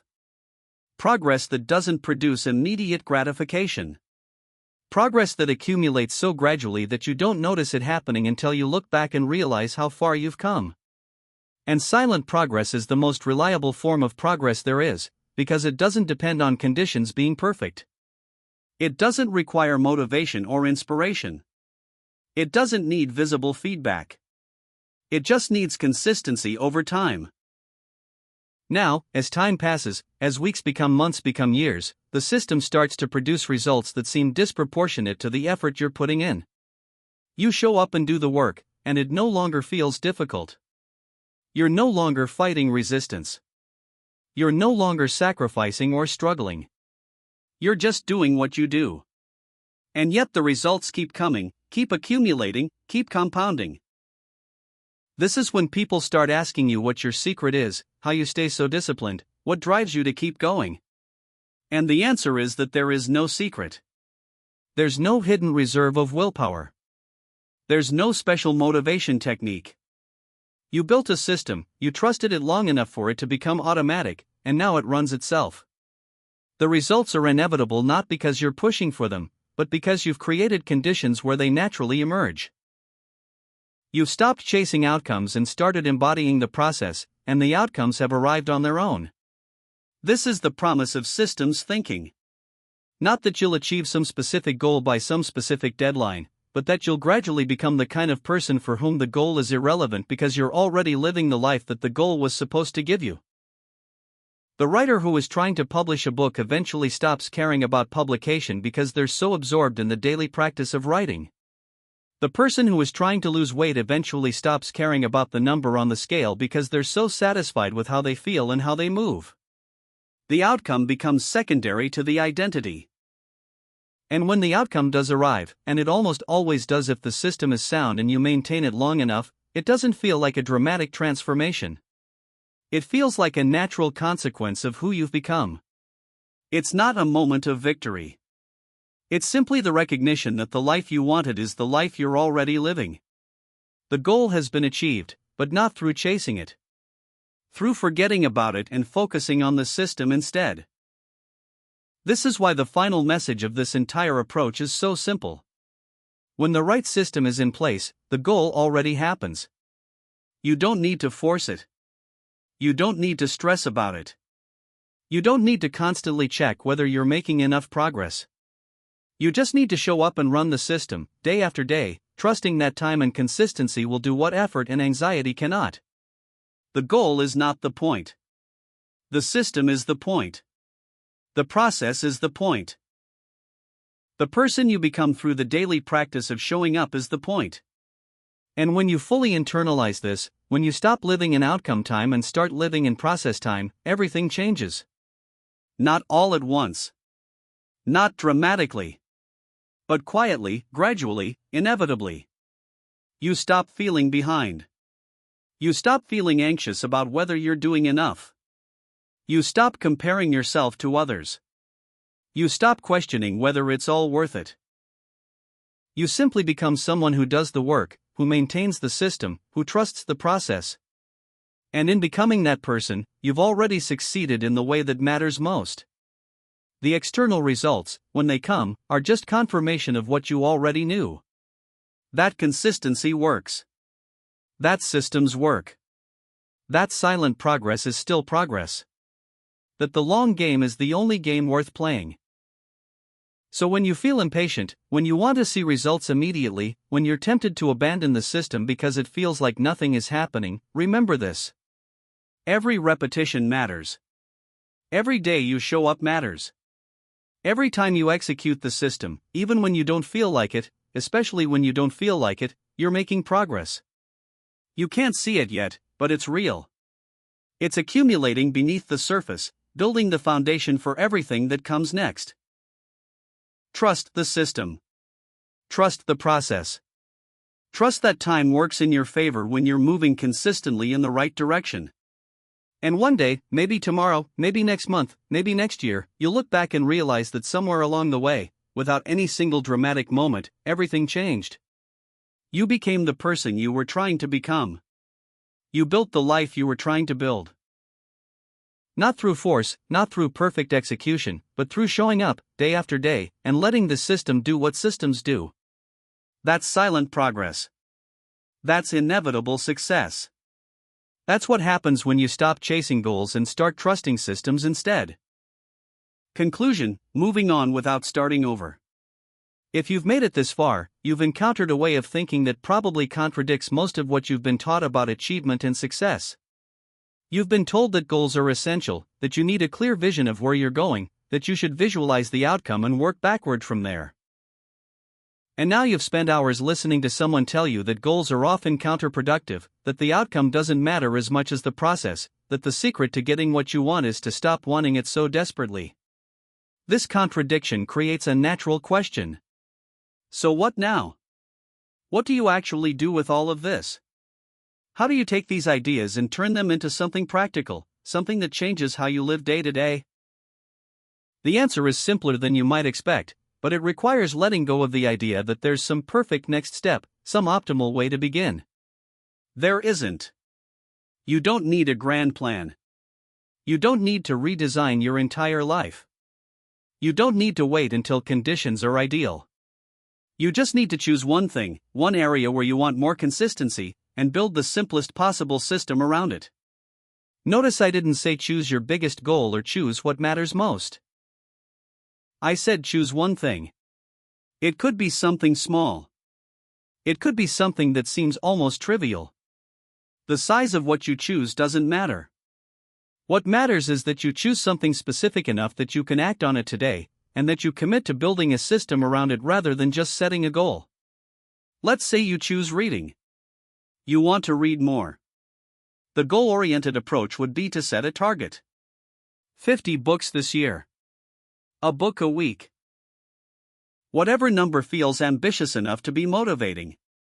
And then you try to hit that target through sheer determination, tracking your progress, feeling good when you're ahead of schedule and anxious when you're falling behind. The systems approach is different. You don't set a target. You don't decide how many books you want to read.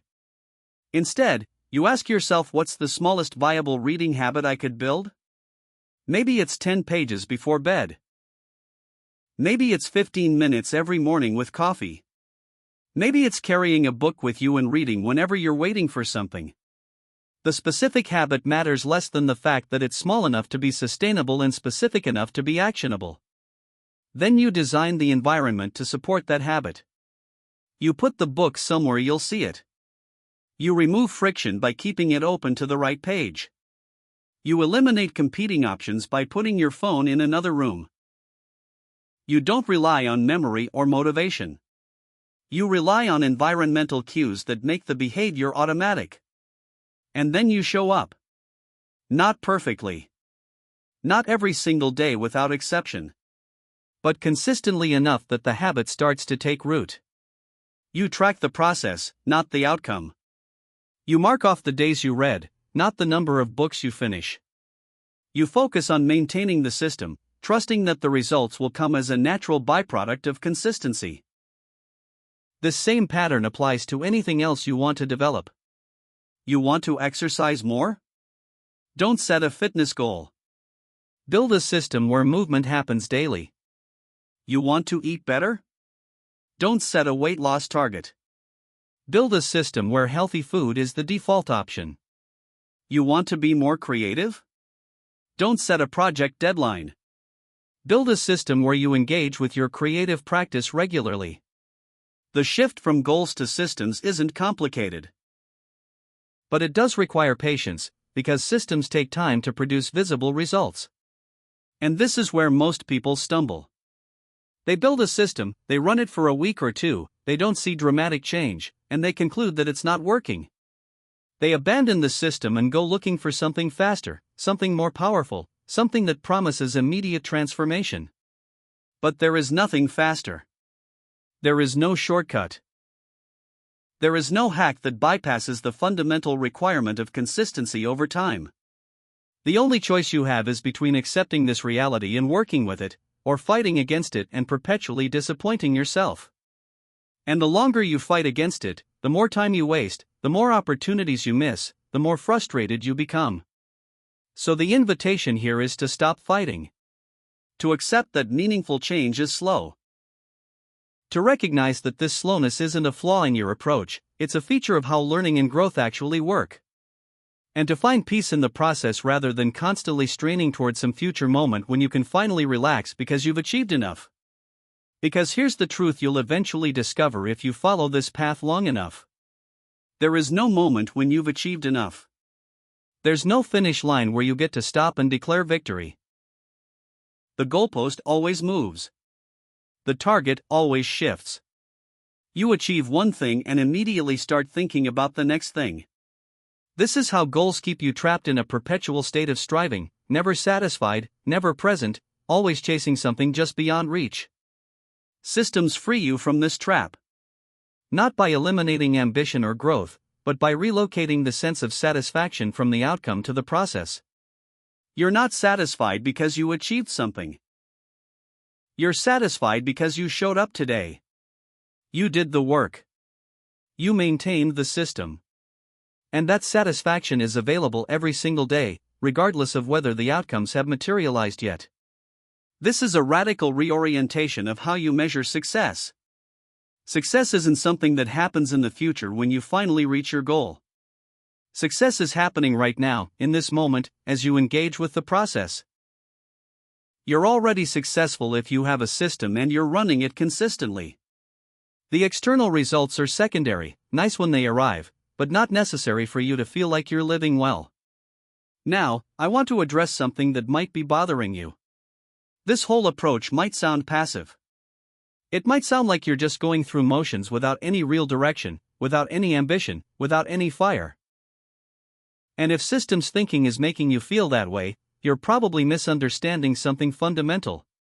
Systems aren't about lowering your standards or settling for less. They're about directing your energy more effectively. When you're chasing goals, most of your energy goes into worrying about whether you'll achieve them, into measuring progress, into feeling anxious about timelines and targets. Very little energy actually goes into doing the work. But when you shift to systems, all of that anxious energy gets redirected into execution. You're not thinking about the outcome. You're fully present in the process. And that presence, that focus, that complete absorption in the work, is what produces exceptional results. The people who achieve extraordinary things, the ones who seem to have some secret advantage, are almost never the ones obsessing over goals. They're the ones who've fallen in love with the process. They're the ones who show up consistently not because they're chasing an outcome, but because they can't imagine not doing the work. The outcome is almost incidental. It arrives as a natural consequence of who they've become through the daily practice. So if you're worried that systems thinking will make you complacent, consider the opposite possibility. Maybe goal obsession is what's been holding you back. Maybe all that energy you've been spending on planning and measuring and worrying could be redirected into simply doing more work. Maybe you'd achieve more by thinking about achievement less. This brings us to one final point that's worth sitting with. Everything we've talked about, the problems with goals, the power of systems, the importance of consistency, the value of silent progress, all of this is just information. It's ideas. And ideas don't change anything unless they change what you do. You can understand everything intellectually and still continue operating the same way you always have, chasing goals, relying on motivation, starting and stopping, perpetually disappointed by your lack of progress. The gap between understanding and embodiment is where most people get stuck. They know what they should do. They agree with the principles. They recognize the patterns in their own behavior. But they don't change. They keep waiting for the right moment, the right system, the right conditions. They keep looking for more information, more strategies, more optimization. And all of that seeking is just another form of avoidance, another way of delaying the simple act of starting. So if there's one thing you take from all of this, let it be permission to start badly. Permission to build an imperfect system. Permission to make mistakes and iterate as you go. You don't need to have everything figured out. You don't need to design the optimal approach. You just need to choose one behavior, make it as easy as possible, and do it consistently enough that it becomes automatic. That's it. That's the entire method. And yes, it will feel too simple. It will feel like there should be more to it. Your mind will try to complicate it, to add layers, to make it more sophisticated. Resist that urge. Complexity is the enemy of consistency. The simpler your system, the more likely you are to maintain it. And maintenance is everything. A simple system that runs for years will always outperform a complex system that collapses after a few weeks. As you move forward from here, you'll face moments of doubt. You'll question whether the system is working. You'll be tempted to abandon it and try something else. You'll see other people achieving visible results quickly and wonder if you're doing something wrong. These moments are tests. They're opportunities to practice trusting the process even when you can't see evidence that it's working. And every time you pass one of these tests, every time you maintain the system despite the doubt, you're building something more valuable than any specific outcome. You're building the capacity to stay the course. You're building resilience. You're building character. This capacity will serve you for the rest of your life, far beyond whatever specific system you're working on right now. Because once you learn how to trust a process, once you develop the ability to maintain consistency without needing constant validation, you can apply that capacity to anything. You become someone who finishes what they start. Someone who doesn't need motivation because they have something better, they have structure. Someone who doesn't get derailed by setbacks because they understand that setbacks are part of the journey, not evidence of failure. And perhaps most importantly, you become someone who doesn't need achievement to feel worthwhile. Your sense of value isn't tied to outcomes anymore. It's tied to integrity, to the alignment between what you say matters and what you actually do. And that kind of self-respect, that quiet confidence that comes from keeping your commitments to yourself, is worth more than any external achievement could ever be. So here's what I hope for you as you close this and return to your life. I hope you choose one thing and build a system around it. I hope you keep that system simple and sustainable. I hope you show up consistently even when you don't see results. I hope you trust the process even when doubt arises. I hope you measure success by your consistency rather than your outcomes. And I hope you discover, as so many others have, that when you stop chasing goals and start building systems, something paradoxical happens. You achieve more than you ever did through goal setting, but the achievement feels different. It doesn't feel like a destination you've finally reached. It feels like a natural expression of who you've become. And that difference, that shift from striving to embodying, from forcing to allowing, from anxiety to ease, that's what this is all about. Not achieving more. Not even achieving differently. But living differently. Being different. Becoming the kind of person for whom success isn't something to chase because it's something you already are. The system is the goal. The process is the destination. The person you're becoming through the daily practice is the achievement. Everything else is just confirmation of what you already know. That consistency works. That systems work. That slow and steady doesn't just win the race, it makes the race irrelevant because you're no longer racing at all. You're just moving forward, one day at a time, one repetition at a time, building a life that doesn't require constant effort because it's aligned with who you actually are. That's the promise. That's the path. And it's available to you right now, not someday when you're more prepared or more disciplined or more motivated, but today. This moment. This choice. Will you set another goal and hope this time is different? Or will you build a system and trust that time and consistency will do what force and anxiety cannot? The answer to that question will determine everything. Choose wisely. Choose systems. Choose the long game. And then stop choosing and start doing. The rest will take care of itself.